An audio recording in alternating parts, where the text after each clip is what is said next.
أعوذ بالله من الشيطان الرجيم بسم الله الرحمن الرحيم الحمد لله رب العالمين والصلاة والسلام على رسولنا محمد وعلى آله وصحبه أجمعين ومن تبعه بإحسان إلى يوم الدين سبحانك لا علم لنا إلا ما علمتنا إنك أنت العليم الحكيم سبحانك لا فهم لنا إلا ما فهمتنا إنك أنت الجواد الكريم رب اشرح لي صدري ويسر لي أمري واحلل عقدة من لساني يفقه قولي وأفوض أمري إلى الله إن الله بصير بالعباد اللهم صل على سيدنا محمد وعلى آل سيدنا محمد كما صليت على إبراهيم وعلى آل إبراهيم في العالمين إنك حميد مجيد اللهم بارك على محمد وعلى آل محمد كما باركت على إبراهيم وعلى آل إبراهيم في العالمين إنك حميد مجيد اللهم إنا نسألك الهدى والتقى والعفاف والغنى اللهم إنا نسألك عفو والعافية في الدين والدنيا والآخرة توفنا مسلما والحقنا بالصالحين اللهم إنا نسألك علما نافعا وقلبا خاشعا ولسانا ذاكرا وشاكرا وتوبة نصوحا اللهم إنا نعوذ بك من علم لا ينفع وقلب لا يخشع ودعاء لا يسمع وعمل لا يرفع ونفس لا تشبع رب يسر ولا تعسر رب تمم بالخير رب زدني علما وفهما والحقنا بالصالحين والحمد لله رب العالمين لا حول ولا قوة إلا بالله العلي العظيم لا حول ولا قوة إلا بالله العلي العظيم لا حول ولا قوة إلا بالله العلي العظيم أما بعد Assalamu alaikum wa rahmatullahi wa barakatuh. My respected brothers and very respected sisters, Jazakumullah khairul jaza for joining us this evening at the Kabag Masjid, where we go through on Friday evenings the basic Faraid, the basic commandments in Islam as enumerated by the great Imam of the Tabi'een, Imam Hasan al-Basri, Rahmatullahi Alayh. This is a beautiful list of Faraid, where if a Muslim thoroughly goes through, inshallah, he will have a beautiful, very simple, easy working knowledge of his day-to-day practical religion. It covers many aspects, and the list is being given out several times, and there are some extra copies here. If this is your first time, if you're joining us now, you can get a copy, inshallah ta'ala. We've been going through. Now, we are from a book that we follow through. We are on fard number 5. To take ghusl when it is required. It is fard upon every single Muslim or Muslimah to take ghusl when it is required. Last week we introduced a topic, a bit difficult topic for some of us to speak in public, and yet it is a fard topic. It is something that we need to discuss, we need to learn. We cannot leave any gaps in our learning. So I make an assumption that everybody knows, and at the same time I make an assumption that many people do not know. So I go through basically at the very basic level. So those brothers and sisters already know, alhamdulillah, they refresh their knowledge base in this regard, and those who have little gaps here and there can inshallah correct that and fill those gaps inshallah. Allah subhanahu wa ta'ala in Surah Al-Ma'idah verse 6 commanded us in the following words. Bismillahir Rahmanir Rahim. وَإِن كُنْتُمْ جُنُبًا فَاتَّهَّرُوا. This is the command which makes making ghusl fard upon every Muslim who goes into a state of janaba, impurity, state of janaba. This is called hadath akbar in the proper fiqh term. When you are in a state of hadath akbar, when you are in need of ghusl, when you're junub, and this happens due to usually 4 things. That is discharge of semen, mani, accompanied by sexual lust, whether you are in a state of sleep or in a wakeful state, puts you into a state of janaba. Therefore, you must immediately make ghusl in order to continue praying to Allah subhanahu wa ta'ala. Or you engaged in intimacy with your spouse. Or if you're a lady, you're going through your menses, monthly menstrual cycle, haid, or nifas. This is the prenatal bleeding or discharge of blood after childbirth.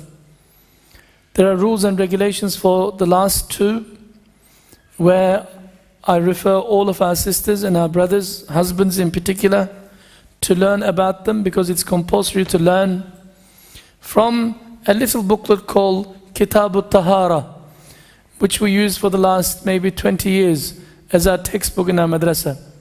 Simple book, very simple English, very easily explained and available in the library. It's only $5. So it is a good reference book for you to go through, page cover to cover. It will teach you many things about tahara, not only ghusl, but also wudu, tayammum, and every aspect of cleanliness, physical cleanliness in Islam. And we also reminded ourselves, as soon as a person goes into this state of janaba, impurity, certain things becomes absolutely haram for that person to do. For example, that person cannot do salat, cannot touch Qur'an, cannot recite any Qur'an, except if they read with the intention of dua, those ayats of the Qur'an which are dua. We gave examples last week, like رَبَّنَا آتِنَا فِي الدُّنْيَا حَسَنَةً وَفِي الْآخِرَةِ حَسَنَةً, or Alhamdulillahi Rabbil Alameen. Your just intention is to make dua, not to read as a surah, as verses from the Qur'an. To enter into a masjid, to make tawaf around the Kaaba. And if you are in a state of your menses, haid, so to speak, or nifas, it is also haram to have intercourse with your spouse. We went through and explained these items last week, and it was such a difficult task for me. I had to use careful words not to shuffle feathers and cause embarrassment to many people. So,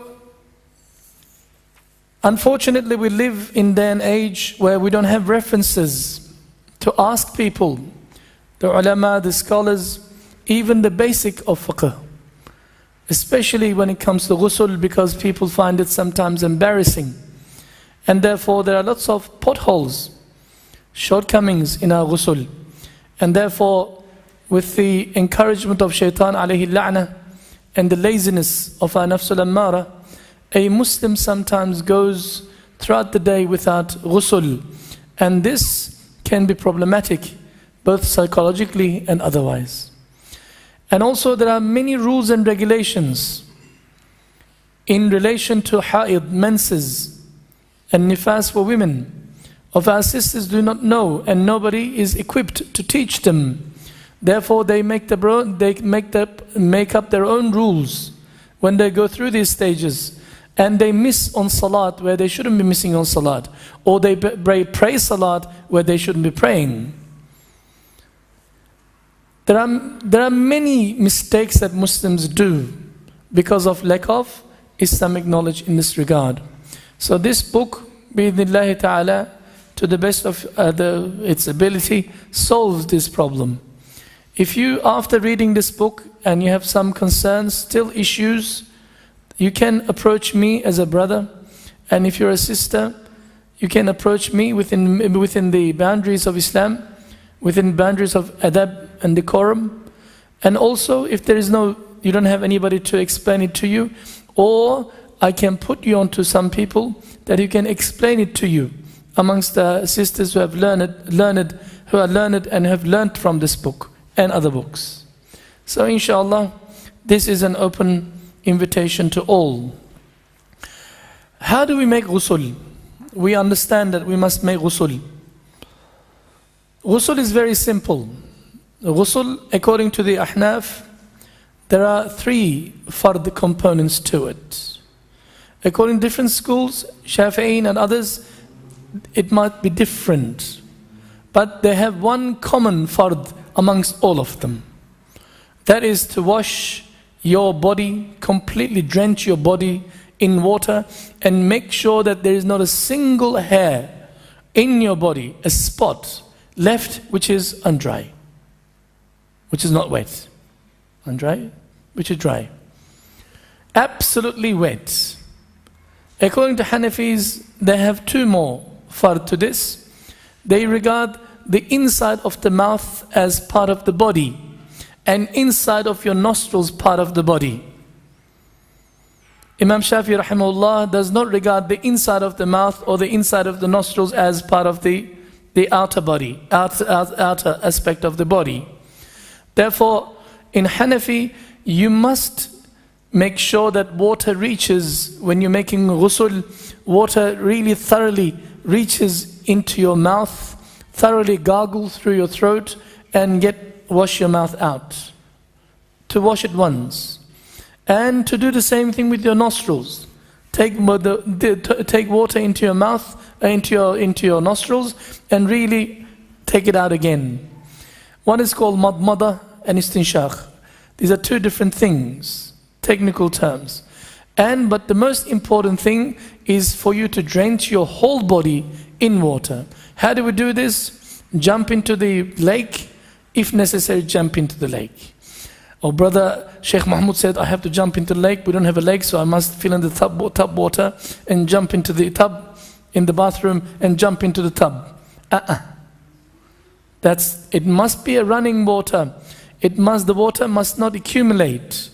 So if a person, for example, in a state of junub and feels like pampering himself or herself, fills up the bathtub, which we all have in our Australian homes, nice and clean water. Then you jump into it and just relax and get up and that's it. That's not ghusl. Because all the najis accumulated, the bacteria accumulated between your private parts, your thighs, under your arms and everything else is all nicely mixed with clean water and smudged onto your body again. So this having a bath and regarding as cleanliness is not, and the bathtub is not an Islamic way of doing things. This is not in our tradition, not in our culture. Water must be running through. Yes, if you want to relax in a bathtub, in a sauna, spa, one of those big ones, not a problem. But once you come out, after you pampered yourself with all the bubbles and honey and some other, whatever you put in, Epsom salts for elderly, not a problem. However, as soon as you come out, you must take a proper shower. Cleanse yourself. In the swimming pools, full of chemicals in it, what do they say before you put your clothes on? Or even before you enter into the pool, they say take a shower. There is a reason. There is a reason. So when you're making ghusl, make sure you enter into the bathroom. Into the bathroom, in the shower. It is preferable to sit down if you have the means to do so. In the olden days, it is part of the adab that we sit down and take a shower, not stand up and take a shower. We don't waste water. We firstly wash our hands thoroughly up to the wrists. And secondly, we wash all of our private parts thoroughly with soap. Whether anything happened or not happened, you still have to wash. You need to get rid of the bacteria accumulating there that you do not know of. So once it is done, these 3 things, what are they? You went into the bathroom, Okay? Sit down with adab. If you cannot, you're standing up. Secondly, you wash your hands up to the wrists thoroughly. Thirdly, you made sure that all your private parts are thoroughly cleaned. I suggest to you, since you're going to do these things anyway, do your washing completely first, like with your shower. With your shower gels and your shampoos and all your other chemicals that you pour onto yourself, or sabun, simple soap. Once you think that you already cleaned yourself, you're about to make ghusl. Now, you make the intention in your heart. Oh Allah, Ya Rabbi, for your sake, I intend to perform ghusl. I want to fulfill this fard of ghusl, and I want to come out of the state of janaba. I want to become pure. You make this intention in your heart. Preferably not to face towards Qibla. If you don't have an option, that's a different story, but not to face towards Qibla. Then you made the intention, you make a simple, everyday, common variety wudu. Like for your salat, you make wudu. Everything. Normal wudu. I hope you know how to make wudu. After wudu, then you do the following things. How? You pour the water 3 times over your head. If you're under the shower, you just stand in the shower and make sure that you rub every part of your body so that water touches every part of your body. Nothing is left dry. And second time, 3 times over your right shoulder and do the same thing again.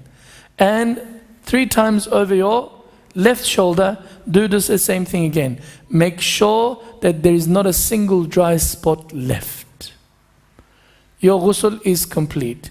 If the water is accumulating beneath your feet because of the clogged up bathroom shower, or you're doing in an olden style, perhaps a bit one of those big buckets, then make sure that when you are coming out, you wash your feet last. Make sure that no najis is remained on your feet. You wash and you come out.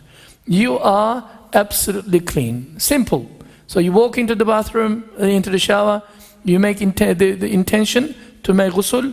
You wash your hands up to the wrists thoroughly with soap, some cleansing agent. If you don't have, so tough luck. And make sure, secondly, you clean all your private parts, your underarms. You make sure that you are all clean. Then after that, you make ghusl. You make ghusl. In the ghusl process, you give water into your mouth, correct? And water into your nostrils, correct? It's already covered. So after making full ghusl, full wudu, then, so this ghusl is this wudu is part of the ghusl. This wudu is part of the ghusl. The question is, I already made ghusl, wudu, do I have to make ghusl? No, it's part of the same thing. Then you pour water over your head, wash your body 3 times, and right shoulder pour water 3 times, and wash your body 3 times, and the left hand side the same thing 3 times, and wash. How long should it take you to take a shower? 45 minutes? No, not more than 2.5 to 3 minutes. If you are in the shower for more than 4 minutes, you're wasting water. You are wasting water. You're a musrif. Rasulullah sallallahu alaihi wasallam used to use very little water. Absolutely little water. I had the time of my life.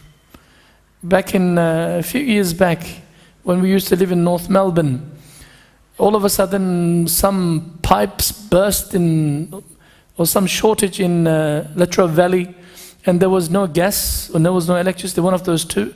No gas, I think. And therefore, we did not have hot water. So what do you have to do? You need to make ghusl, because you have to go to work in the morning, and you take a shower. How do you take shower?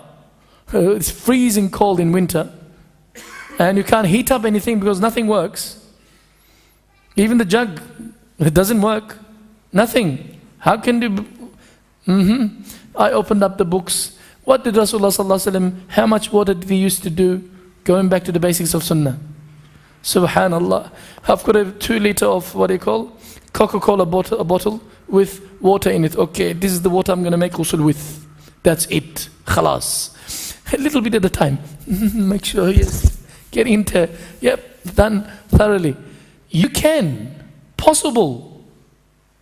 2.5, 3 liters of water is more than enough to make ghusl. That's how much water Rasulullah used to use in Medina or in Mecca, in that environment where water is absolutely scarce. Nowadays, Muslims go into the shower. One brother says, brother, I said, go and take a shower. 2-3 minutes. He says, no, I can't. Why? You don't like shower? He says, no, my shower is minimum 45 minutes. That's not shower. I don't know what that is called. Okay? That's not Islamic. Ya'juj wa Ma'juj, one of the attributes of Ya'juj wa Ma'juj, they will use water like anything. So they will usurp all the resources of the world. Muslims are the worst in this day and age, worst users, managers of natural resources, including water. We need to be careful, inshallah ta'ala. So we made our ghusl. There are many, these are the basic fard of the ghusl we just mentioned before. The sunnah of ghusl is already in our books. If you are really interested, you should go and read it and learn.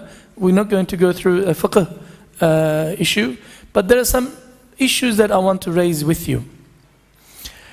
What if your body, certain part of your body is in bandage, covered with some gauze or some maybe plaster, and you need to make ghusl? What are you going to do? As a young man, you woke up, you had ihtilam. What's ihtilam? You had a dream. A romantic dream. I call it a romantic dream. Many people call it the wet dream. You need to make ghusl. It's fard upon you to do so. You can't pray, you can't touch Qur'an, you can't do it. You're just off, out of action. Out of action. So you need to back into the action, you need to make ghusl. So, but what if you have a broken arm with a bandage on top, or some plaster on your leg, or on your head, or some wound, or you're going through some skin problem, that you got German measles or chicken pox, or something that is visible, that is really painful, and the doctor says, don't touch water. Under certain circumstances, if the situation is very severe that you can't touch water, to that particular part, you don't touch water.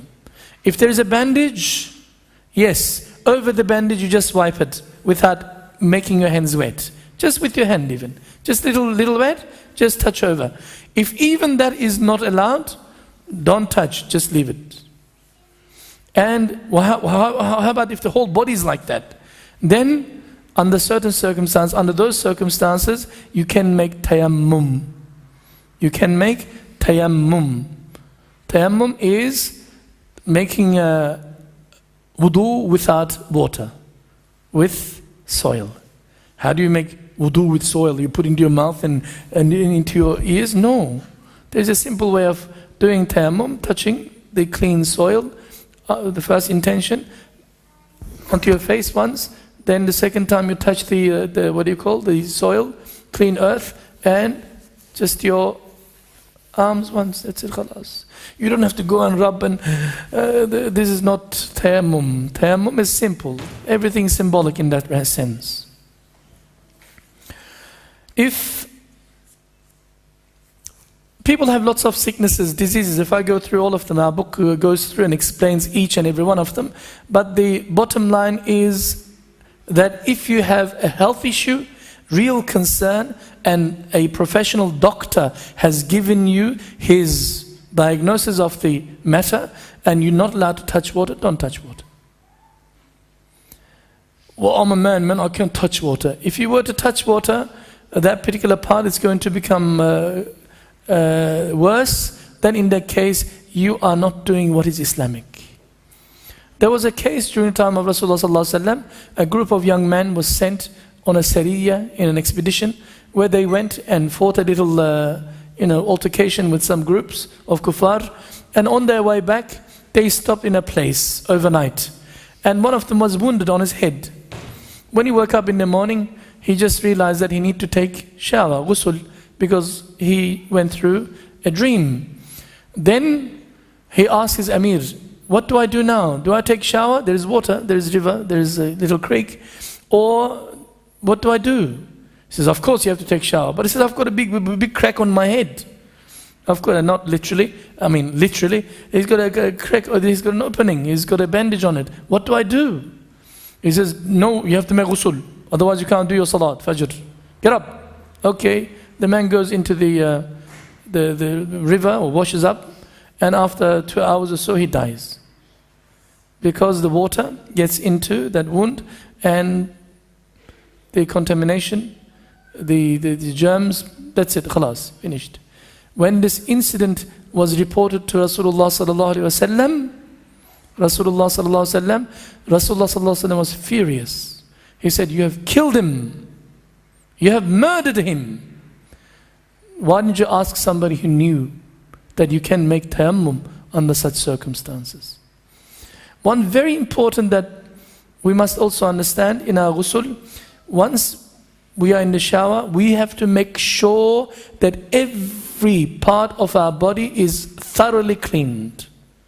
There should not be a single spot where it is left dry. For example, if you're a lady, then usually you go through, beautification process. You put, your husband wants you to put some Q-Tex on your nail polish. It looks nice, pink, blue, green, whatever.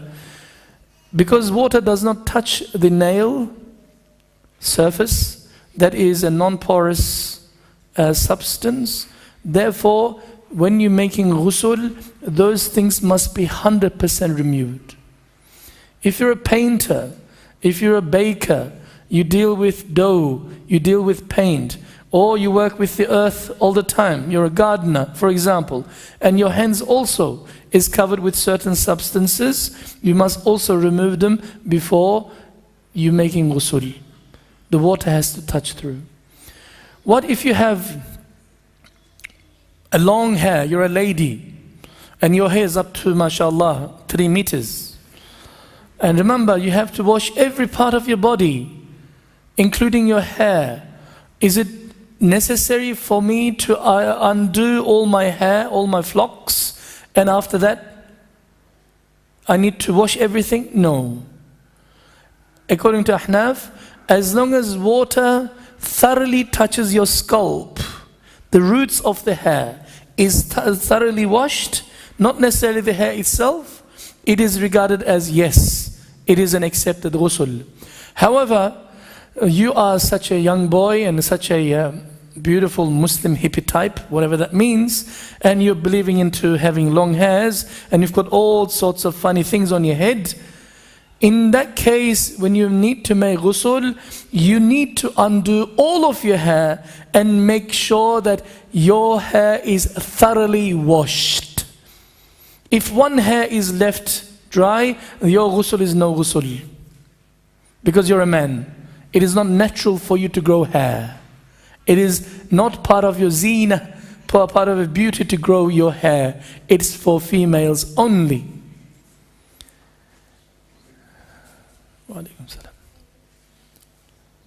Similarly, if you're a man with a beard as thick as I don't know what, not sparse like mine, it's so thick that some brothers say, we make wudu, brother, at the mosque, and after praying 20 rakats of Taraweeh, in the last rakat of Taraweeh, I can see the water sipping through my beard and trying to, making the place of my sajda wet. It is so thick, it takes so long to get through. Regardless how thick your beard is, you have to make sure that water enters to every hair, the root of every hair of your beard. You can't put a cap, shower cap, and take a shower. It doesn't work. Oh, I don't have time to dry my hair. No, it has to be thoroughly done. But if you're a female, long hair, not short hair, long hair, then it becomes problematic to undo your hair and do the plaits again. Then make sure that the root of your hair on your head is thoroughly washed and that the water seep through.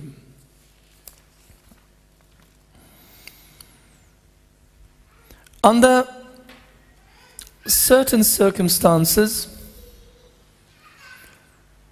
it is sunnah to make ghusl.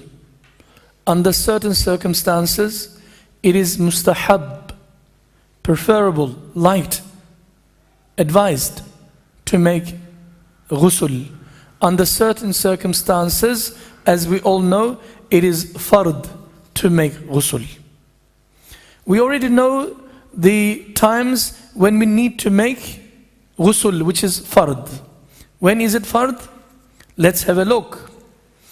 When you are coming out of your menses, once you become clean, it is absolutely fard for you to make ghusl. You cannot delay it.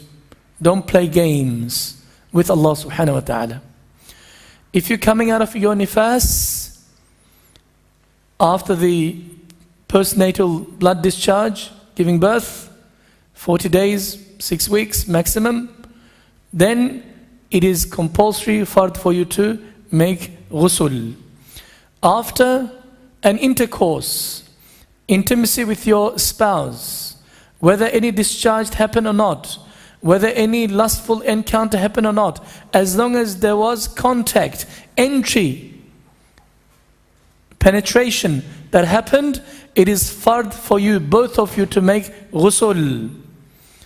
And of course the wet dream for both genders, especially males, and it is also fard for you to make ghusl. There are 4 places where it is absolute sunnah of Rasulullah sallallahu alaihi wasallam to make ghusl. For Salat al-Jum'ah, we must make ghusl. Clean, wash. Brother, I'm not junub, who cares? It is sunnah, I said to you. You make sunnah ghusl and cleanse yourself, put in your good clothing and follow the adab of Jum'ah. Put perfume on, not aftershave and antiperspirant. I'm talking about perfume on. I am for men only, not for women. When you come to the masjid, atar, so to speak, clean clothing, come to the Jum'ah. This particular ghusl is a sunnah of Rasulullah sallallahu alaihi wasallam. And it is preferable to make this after Fajr of Jum'ah, Salat al-Jum'ah. That Jum'ah morning, after Fajr, before you come to the Salat. It is also sunnah to make ghusl for both Eids, Eid of Fitr and Eid of Adha. Qurbani, Eid Bakri, and the other one after Ramadan. Before you come to Salat, before you put your Eid clothes on, you must take a shower. And if your intention is to fulfill the sunnah of Rasulullah sallallahu alaihi wasallam, it is one of the greatest rewards. So, Jum'ah, both Eids. And also, for those people who go to Hajj, it is also sunnah for them to make ghusl after the zawal of the day of Arafah, if you are in Arafah. If you're wearing ihram, and you're stating ihram, of course, you are in Arafah, and you're doing your Hajj, performing the rites of Hajj. When you are in Arafah, Rasulullah sallallahu alaihi wasallam used to do ghusl. But in Arafah, it is almost impossible these days. These days, I said almost impossible. In the olden days, it was absolutely impossible. 20 years ago, unheard of. Because there was not even toilets in Arafah. Many of our sisters used to die. They want to go to the toilet, they can't do it in public, and they hold it inside them. They really, that pain, eventually something bursts and they die. They used to take lots of janazah from Arafah. Now the government has put tiny little midget toilets. 17,000, one toilet. 45,000, one toilet. So in that toilet, it's a shower and toilet at the same time. So there is there's some sort of hose coming through the top, or if you're lucky in that particular one, or hose from the bottom. So you can take ghusl, or you just go to the toilet. And there'll be 55 people waiting in the queue and says, hurry up brother, hurry up, I'm in trouble, hurry up. Yes, elderly in particular. So a bit difficult But khair inshallah. If you ever get a chance, make ghusl in Arafah inshallah too. To fulfill the sunnah of Rasulullah sallallahu alaihi wasallam. And in order to get into ihram, if you are going to Hajj or to do Umrah, before you get into the state of ihram, you put two garbs, white clothes, or women, they wear their normal clothing. Before you put this, you make a ghusl. And after put the clothes on, you pray 2 rakats of salat, and you make your intention, whatever Hajj or Umrah that you want to do. To do this ghusl is also sunnah of Rasulullah sallallahu alaihi wasallam. However, there are many other aspects or times when a person can make ghusl. But this is recommended. This is mustahab to do so. If you do it, you get hasana. If you get reward, you get reward. If you don't do it, you get nothing. Some examples, you'll find it odd. So you'll find it sometimes fascinating. When a kafir, a non-believer, accepts Islam, if they are not in a state of janaba, it just purely, they want to convert to Islam, it is recommended, mustahab, for them to make ghusl. So if your friend John came to you and says, I want to become Muslim now. Okay, John, take a shower and come back. Why? Because Rasulullah sallallahu alaihi wasallam recommends it. So it's go and take a shower. Remember the time of Umar radiallahu anh? When he was going to kill Rasulullah sallallahu alaihi wasallam. He's got his sword in his hand. He was going towards the house of Rasulullah sallallahu alaihi wasallam. When one of the persons on the road saw him, he saw this anger of Umar radiallahu anh. He says, where are you going, ya Umar? He says, I'm going to finish this Muhammad once for all. When he was going in that fury, and he realized that he was going to cause some damage to people, and he said, oh, why are you worried about Muhammad? You should worry about your own family first. Your sister is also Muslim, Fatima. What? My sister?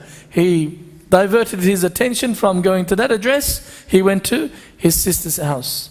In the sister's house, group of Muslims, including Fatima radiallahu anha, and the husband, and Khabbab bin Arat radiallahu anh, they were learning some pages from the Qur'an, some new surahs which was revealed. And as soon as they saw Omar coming, they heard Omar, immediately they hid everything, and Khabbab bin Arat hid himself in the cupboard. In the cupboard. When Umar radiallahu anh came around, he says, what are you guys doing? I want to see what you're reading. You can't read. Is it true that you became a Muslim? He says, yes, I became a Muslim. Umar is so furious. Smacked the face of the sister. Blood is gushing through. And she said, no matter what you do, Ya Umar, we will never and ever change our deen. We have found our deen. Of course, when he sees this atrocious condition that Fatima is bleeding, the sister is bleeding, he felt a little bit sorry, terrible. He says, okay, all right, I want to hear what you're reading. What changed you so much, that gave you so much power that you're not afraid of death? Tell me, what are you reading? He says, no. Why? He says, you're dirty. You have to make ghusl. He says, okay. He went and made beautiful shower, ghusl, and came back. And they gave him the book, the pages. Khabbab bin Arat came and he read the Qur'an. And after that, of course, he went, as you know, he went to Rasulullah sallallahu alaihi wasallam and accepted Islam. So it is recommended for any of your friends, if they are becoming Muslims, for them to take a ghusl, the shower, ghusl, in the same manner that we did before. This is also mustahab. It is also not sunnah, but fardu kifayah in our deen to wash, to give ghusl of the mayyit or mayyita, to wash the human body, deceased human body, dead body, before we put the kafan on, shroud, and before we bury. One of the basic rites of funeral is you wash the dead Muslim body. We're not like non-Muslims. Okay, that's it, khalas. We send the guy to the local morgue and let him beautify him. How? Put him makeup, toothbrush, and everything else, and nice dress, and let him sit down, and we show his face, and open the coffin, and everybody comes and watches. That doesn't exist in Islam.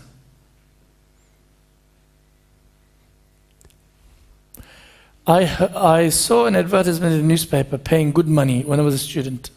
Huge, big time. Didn't know what it was. There was a term they used for it. And I applied for the job. I went to the place. And as soon as I saw the place, I just walked out. It was just around the corner here on Lygon Street. They pay big money, more than double of everybody else, for doing that job. When people die, elderly or otherwise, your job is to beautify the dead body. Put makeup on, put clothes on. You got all the makeup artists, everything. It is like if you go before appearing on a television show, they put the makeup on. They put makeup on the people. I said, what? You expect me to do that? He says, no. Khair, inshallah, I'm leaving. Doesn't matter how much you give me. No money. No money, absolutely. In Islam, we respect our mayyit. We respect our dead. And we wash them. We put on them cloth which is made out of natural fiber. That is cotton. Simple, unstitched. Nicely wrap them, and we put that person into the earth so that they can decompose. They can easily go back into the earth where they came from, their biological body. Not the ruh, biological body goes through. Simple, natural process. We're all organic in that sense. We don't believe in burying a Muslim with the coffin, or some plastic bag, or some other wrapping, or balming like the mummies and the, what do you call, wrapping, and like they used to do in Egypt. We don't do any of those things. Not allowed, Islamically speaking. So to wash the dead body is fardu kifaya. A group of Muslims within the Muslim community must wash their dead body. If that body is not washed and buried in that sense, that responsibility, that sin will be given to the whole community for failing to do this so. What else there is the other places that we can do ghusl? As soon as you reach the age of puberty, men or women, if you don't have any of the signs, what happened? You are 15-year-old.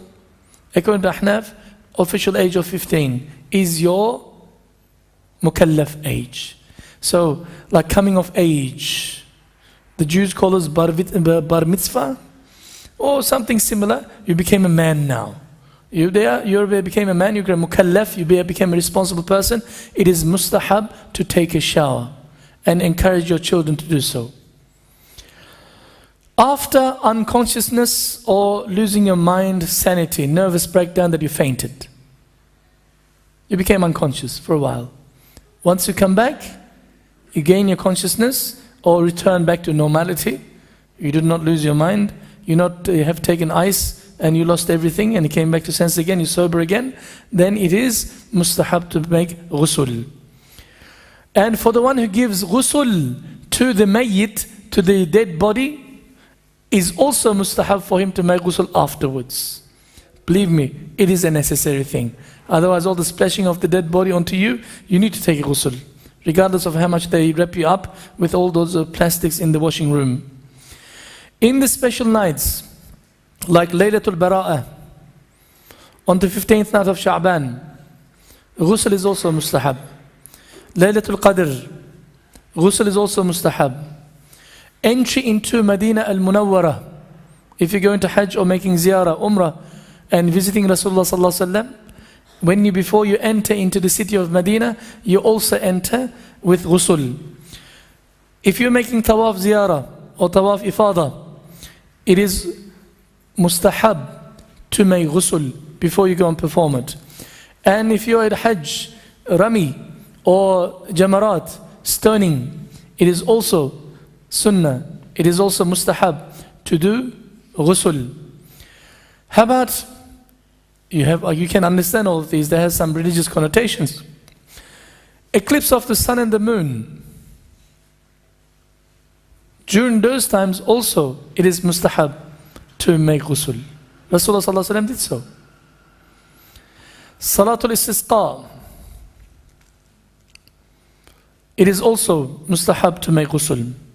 Salatul Khawf, Salatul Haja or Hajat, Salat of fear, and Salat of need, when you request something from Allah subhanahu wa ta'ala, you want to ask something special from Allah subhanahu wa ta'ala, real special in your heart, and you make Salatul Hajjah, but before Salatul Hajjah, make Ghusl. And pray 2 rakats of Salat and put your hands up and ask Allah subhanahu wa ta'ala. There is an absolute fear in your heart. Khawf, fear. Then also you make Ghusl, change the environment, clean environment, pray 2 rakats of Salat and seek refuge in Allah subhanahu wa ta'ala. Salat al-Tawbah, you want to make Tawbah. It is also recommended for you to, before you do Salat al-Tawbah, you make Ghusl. Upon returning from journey, a long journey that you went to Sydney and came back to take Ghusl is also sunnah of Rasulullah sallallahu alaihi wasallam. And upon execution under Islamic Sharia, for some reason the Sharia law or the government, or it doesn't have to be Sharia law, you're going to be beheaded or you're going to be shot, dead in the gallows. And the guy says, time's up, what's your last wish? My last wish is to take a shower. Ghusl of Rasulullah sallallahu alaihi wasallam. Sunnah, to do so. Mustahab, recommended. There are a few other places where you can also do.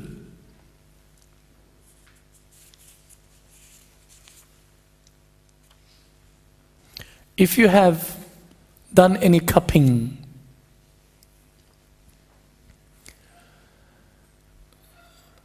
although the people who do the cupping will say you don't touch the water, because when they do cupping, depending on the type of cupping they do, there are certain cuppings which does not involve any blood. There are some cupping, blood cupping, where it involves blood. If it involves blood, it is better to not to. It's not a good idea to take a shower, because those pores which is open where the dirty blood came out could be infected. So it's not a highly recommended thing. They say to you even for the next 2 days don't take a shower. But if the other cupping is there, just pulling the skin through some other gadget, and that gives you a relaxation for some reason, it's better to take ghusl in that sense, inshaAllah ta'ala.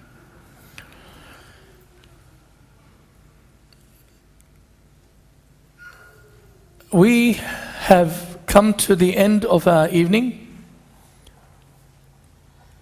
Inshallah ta'ala, we will continue with ghusl and a few more areas that I need to touch upon in ghusl.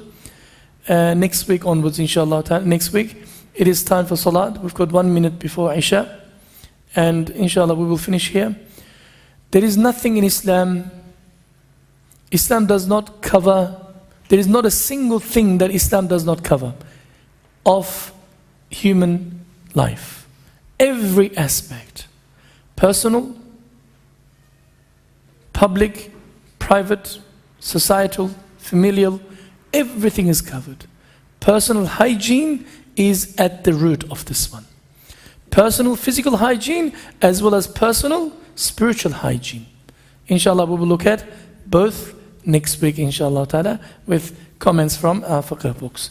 Jazakumullahu khair jaza. The last announcement again, this book is available in the bookshop downstairs, Kitabut Tahara, book of purity, book of purification or purity or cleanliness, it is called. Highly recommended for you to read it, inshallah ta'ala. Jazakumullahu khair jaza.